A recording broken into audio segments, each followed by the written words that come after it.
अब देखते हैं हम बंकित सड़क पर कार की गति। ठीक है, motion of vehicle on banked road. ठीक है ना। तो हम लोगों ने देखा अभी इस प्रकार से कोई समतल वृत्तीय सड़क है तो उसमें क्या होना चाहिए, अभिकेंद्र बल का मान सुरक्षित ढंग से हमको यदि इसको पार करना है तो अभिकेंद्र बल का मान कम होना चाहिए और घर्षण बल का मान अधिक होना चाहिए। तो हम क्या करें, रोड को खुरदरा बना दें ताकि रोड, जिससे क्या होगा, पर्याप्त घर्षण बल मिलेगा और इस मोड़ पर हम क्या होंगे गिरेंगे नहीं, ना फिसलेंगे। परंतु ऐसा करने से क्या होगा, टायर जो है हमारा घिस जाएगा जल्दी से। ठीक है ना। तो इसके सलूशन के लिए क्या किया, इस सड़क को इस प्रकार से समतल न रख के इधर से उठा दिए, बैंक्ड, इसी को कहा जाता है बैंक्ड या बंकित। ठीक है ना। इससे क्या होगा, घर्षण का मान कम हो जाता है या कहें घर्षण गुणांक का मान कम हो जाता है और आसानी से हमको जो है इस वृत्तीय सड़क को पार करना भी आसान हो जाता है। ठीक है ना। अधिक वेग से ही हम पार करना चाहेंगे तो वेग का मान अधिक रखते हुए भी, ठीक है ना, कार के वेग का मान भी अधिक रखते हुए भी हम इस सड़क को आसानी से पार कर सकते हैं। ठीक है। और घर्षण गुणांक का मान कम होने से क्या होगा, हमारा जो टायर है, कार का टायर, वो भी जो है क्षतिग्रस्त होने से बच जाता है। तो इसलिए वृत्तीय सड़क को, वैसे हर सड़क को नहीं बनाया जाता है, जैसे गली चौराहे में मोड़ है उसको, जो हाईवेज होते हैं, बड़े बड़े हाईवेज, उनकी जो सड़क है इस प्रकार से समतल ना होकर बैंक्ड होते हैं, उठे हुए होते हैं। ठीक है ना। यहाँ डायग्राम में जो है मान लो ये कार है, ये कार का आगे वाला सिरा है, ये इस प्रकार से ऐसे गति कर रहा है, तो ऐसे इस प्रकार से होना था, इसकी मुंह, इसका जो आगे का सिरा है इस दिशा में होना चाहिए था, परंतु ऐसे दर्शाया गया है। चूंकि ये 2 डायमेंशियल है, इस प्रकार से दर्शाना जो है संभव नहीं है, ऐसे नहीं दर्शा सकते, इसलिए ऐसे दर्शाए हैं। तो सभी को समझ में आना चाहिए एक्चुअल में ये ऐसा है। ठीक है ना। ठीक है। तो कौन कौन से बल कार्य करेंगे, कौन सा बल किस बल को संतुलित करेगा, इसको देखते हैं हम लोग। ठीक है ना। तो क्यों बनाया जाता है, घर्षण गुणांक का मान कम करने के लिए, टायर और हमारे कार की टायर को क्षतिग्रस्त होने के से बचाने के लिए, और आसानी से जो वृत्तीय सड़क को पार करने के लिए सुरक्षित ढंग से। ठीक है। तो माना m द्रव्यमान की एक कार थीटा ढलान वाली, कितना ढलान है, यहाँ से मान लो क्षैतिज तल से कितना ढलान है, थीटा ढलान वाली सड़क पर r त्रिज्या के वृत्तीय मार्ग पर गति कर रही है, तब कार पर निम्नलिखित बल कार्य करते हैं। तो कार का भार, ठीक है ना, नीचे की ओर mg, ठीक है ना, उसका द्रव्यमान और गुरुत्वीय त्वरण। ठीक है। तो mg, और हम जानते हैं अभिलंब प्रतिक्रिया बल सदैव तल के लंबवत लगती है। तो तल इस प्रकार से उठा हुआ है तो उसके लंबवत लगेगी, मतलब इस दिशा में होगी। ठीक है। ऐसे इस दिशा में, डायरेक्ट सीधा ना होके थोड़ा सा ऐसा मुड़ जाएगा। ठीक है। तो कितना मुड़ेगा, थीटा कोण। तो ये तल इस प्रकार से है और उसके लंबवत ऐसा होगा। ठीक है। ये r cos थीटा हो गया, ध्यान रखेंगे सभी। mg नीचे की ओर और r इधर हो गया। ठीक है। तल के लंबवत कार्य करेगा। ठीक है।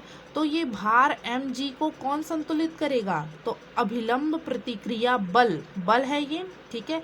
तो इसको घटकों में वियोजित कर देते हैं। यहाँ थीटा कोण बनाते हुए एक घटक और एक दूसरा घटक, दो लंबवत घटकों में वियोजित कर दिए। तो r cos थीटा वाला जो घटक है वो mg को संतुलित करेगा और r sin थीटा इस दिशा में हो जाएगा। ठीक है। अब ये कार पर घर्षण बल किस दिशा में कार्य करेगा, ये इधर छिटकने का प्रयास करेगा, तो घर्षण बल अंदर की ओर कार्य करेगा और अभिकेंद्र बल भी अंदर की ओर कार्य करता है। तो घर्षण बल यहाँ नीचे की ओर दर्शाया गया है, एक्चुअल में ये ऐसा है ना, घर्षण बल अंदर की ओर कार्य करेगा कि नहीं, तो ये इस प्रकार से आएगा। ठीक। तो घर्षण बल इस प्रकार से हो गया। ये r cos थीटा से मान लो कितना कोण बना रहा है, थीटा कोण, तो थीटा की ओर क्या होगा, f cos थीटा, f को भी घटकों में वियोजित करो। ठीक है ना। थीटा की ओर f cos थीटा और थीटा के लंबवत f sin थीटा। वैसे ही r में हुआ था, थीटा की ओर r cos थीटा, थीटा के लंबवत r sin थीटा। ठीक है।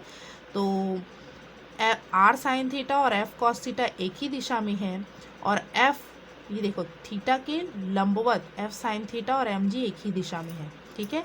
और अभी केंद्र बल अंदर की ओर कार्य करेगा mv²/r। तो इतने बल जो हैं कार्य कर रहे हैं। बल तो mg अभिलंब प्रतिक्रिया बल, अभिकेंद्र बल और घर्षण बल ही है, परंतु उसको घटकों में वियोजित कर दिए हम, ठीक है। तो कार का भार mg ऊर्ध्वाधर नीचे की ओर, अभिलंब प्रतिक्रिया r ऊर्ध्वाधर से थीटा कोण पर, ऊर्ध्वाधर से कितना कोण है थीटा कोण पर, टायर और जमीन के मध्य घर्षण बल F, ठीक है। अभिकेंद्र बल F, त्रिज्यीय अंदर की ओर, ठीक है ना। तो अभिलंब प्रतिक्रिया R ऊर्ध्वाधर से थीटा कोण बनाती है, तो इसको दो घटकों में जो डायग्राम में है उसी को थ्योरी के रूप में हम यहाँ लिखेंगे, ठीक है ना। तो उसको घटकों में आर कॉस थीटा ऊर्ध्वाधर घटक और आर साइन थीटा क्षैतिज घटक। देखो ऊर्ध्वाधर में आर कॉस थीटा है, क्षैतिज में आर साइन थीटा है, ठीक है ना। एफ घर्षण बल को भी दो कोण में दो घटकों में वियोजित किया जा सकता है, एफ कॉस थीटा क्षैतिज घटक और एफ साइन थीटा ऊर्ध्वाधर घटक। एफ कॉस थीटा क्षैतिज है क्षैतिज तल में, और एफ साइन थीटा ऊर्ध्वाधर घटक, ठीक है। तो एफ भी वियोजित हो गया। अब चित्र से हमको समझना है कि कौन सा बल किसको संतुलित कर रहा है। तो अभिलंब प्रतिक्रिया का ऊर्ध्वाधर घटक आर कॉस थीटा किसको संतुलित कर रहा है, एफ साइन थीटा और एम जी दोनों एक ही दिशा में है, ये दोनों जुड़ जाएंगे, ठीक है ना। F sine theta plus M G. मान लो किसी वस्तु पर एक बल 5 न्यूटन इस दिशा में लग रहा है, इसी दिशा में एक बल कितना लग रहा है 6 न्यूटन, तो टोटल कितना बल रहा है 5 6 6 5 11 न्यूटन एक ही दिशा में है, तो वो दोनों जुड़ जाएंगे, ठीक है ना। तो F sine theta plus M G sine theta को कौन संतुलित कर रहा है, सॉरी एफ साइन थीटा और एम जी को आर कॉस थीटा। तो आर कॉस थीटा बराबर हो गया M G plus F sine theta के, ठीक है ना। ये समीकरण एक दाम दे दिए हम। और घर्षण बल का एफ कॉस थीटा वाला घटक और आर साइन थीटा वाला घटक भी एक ही दिशा में है, अभिलंब प्रतिक्रिया और घर्षण बल के घटक, तो ये दोनों जुड़ जाएंगे, ठीक है। और किसके बराबर होना चाहिए, mv²/r के, इसको संतुलित करना चाहिए, ठीक है ना। तो यहाँ पर हो गया r sine theta plus F cos theta is equal to mv²/r, ठीक है। अब घर्षण बल बराबर हम जानते हैं क्या होता है, म्यू इंटू आर, ठीक है। समीकरण एक से mg बराबर निकाल लेते हैं, तो इसको इधर पक्षांतर करो, r cos theta minus F sine theta, ठीक है। अब समीकरण 2 को 4 से डिवाइड करते हैं। 2 क्या है देख लेते हैं एक बार, mv²/r r sine theta plus F cos theta है, ठीक है। तो mv²/r r sine theta plus F cos theta हो गया, divided by mg r cos theta minus F sine theta, ठीक है। m से m कैंसल, v²/rg r नीचे आ गया, ठीक है। अब मैंने क्या किया, 1/r कॉस थीटा का ऊपर में अंश में गुणा, अंश व हर दोनों में गुणा करने पर 1/r cos थीटा, तो 1/r cos थीटा इसके साथ भी गुणा होगा, 1/r cos थीटा इसके साथ भी, नीचे भी अंश व हर दोनों में गुणा करने पर, ठीक है, 1/r cos थीटा को ना। तो इस प्रकार से आ गया।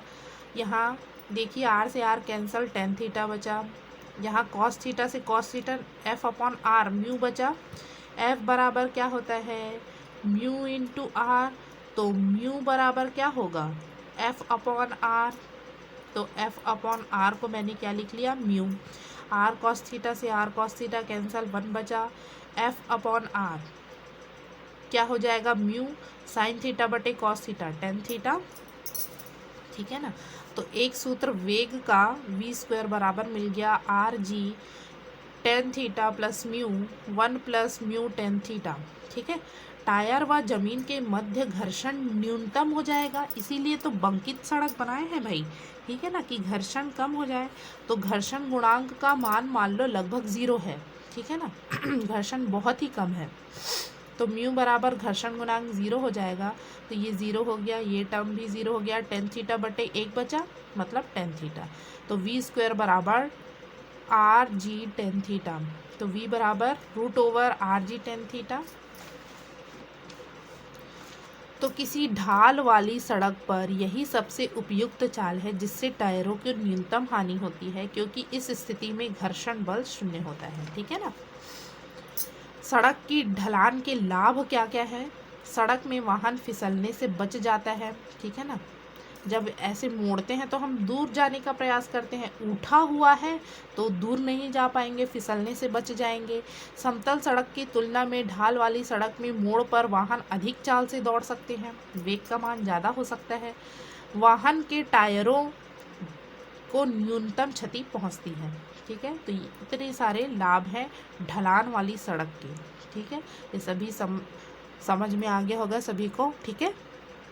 वृत्तीय पथ पर साइकिल सवार की गति, motion of a cyclist on a circular path. इस प्रकार से मोड़ वाला पथ है, उसमें जब भी हम साइकिल चलाते हैं हम तो थोड़ा मोड़ की ओर क्या होते हैं, झुक जाते हैं। इस प्रकार स्ट्रेट नहीं चलाते हैं, ठीक है ना, इस प्रकार से थोड़ा झुक जाते हैं और चलाते हैं, ठीक है। तो साइकिल सवार है, वो आपको बुक में डायग्राम अच्छे से दिखेगा, मैंने साइकिल सवार को नहीं बनाया है। तो वो ऊर्ध्वाधर ना रह के, सीधा ना होके ऊर्ध्वाधर से थोड़ा सा झुक जाता है, मान लो थीटा कोण झुक जाता है, ठीक है ना। तो माना साइकिल सवार आर त्रिज्या के वृत्तीय मोड़ पर ऊर्ध्वाधर से थीटा कोण बनाते हुए v वेग से चलता है, ठीक है ना। तब कौन कौन से बल कार्य करेंगे उसको हम घटकों में वियोजित करेंगे। तो माना साइकिल सवार पर पृथ्वी का प्रतिक्रियात्मक बल r है, r को 2 घटकों में वियोजित किया जा सकता है, थीटा कोण बनाते हुए है, ये mg है ना। साइकिल सवार का भार सदैव नीचे की ओर कार्य करेगा, ठीक है ना। तो mg, तो इसको mg को कौन संतुलित करेगा, इसके भार को, तो इसको घटकों में वियोजित करने पड़ेंगे हमको, ठीक है ना। यहाँ भी थीटा कोण बनेगा। तो r ऊर्ध्वाधर से कितना कोण है जी, थीटा, तो यहाँ पर भी ऊर्ध्वाधर से कितना कोण बनेगा, थीटा कोण। तो थीटा की ओर r cos थीटा, इधर r sin थीटा। घर्षण बल अंदर की ओर कार्य करता है F, ठीक है ना। तो घटकों में r cos थीटा को कौन संतुलित कर रहे हैं, mg, दोनों बराबर हो गए, ठीक है। r sin थीटा बराबर क्या होगा, अभिकेंद्र की ओर कौन सा बल लग रहा है, mv²/r लग रहे हैं, ठीक है ना। अभिकेंद्र वृत्तीय है, मतलब अभिकेंद्र बल आ गया, ठीक है ना। तो r sin theta divided by r cos theta, mv²/r divided by mg, ठीक है। ये हो गया, r से r कैंसल, sin थीटा बटे cos theta tan theta, v²/rg। हम जानते हैं वृत्तीय सड़क पर हमको तेज गति से चलना चाहिए कि कम वेग से, तो कम वेग से v का मान कम होना चाहिए, अधिक त्रिज्या होनी चाहिए, ठीक है ना। और थीटा का मान, इससे क्या समझ में आया, थीटा का मान भी कम होना चाहिए, बहुत कम झुकना चाहिए भाई, ठीक है ना, झुकना चाहिए पर थोड़ा कम, ठीक है। तो इस प्रकार से वृत्तीय सड़क को हम आसानी से पार कर सकते हैं, ठीक है। ये समझ में आया कि वृत्तीय सड़क को पार करते समय वेग कम कर लेना चाहिए, और यदि वेग बढ़ाए हैं तो उसके अकॉर्डिंग त्रिज्या का मान भी बढ़ाना चाहिए, ये नहीं कि फटाक से मुड़ गए, ठीक है, ध्यान रखेंगे इसका।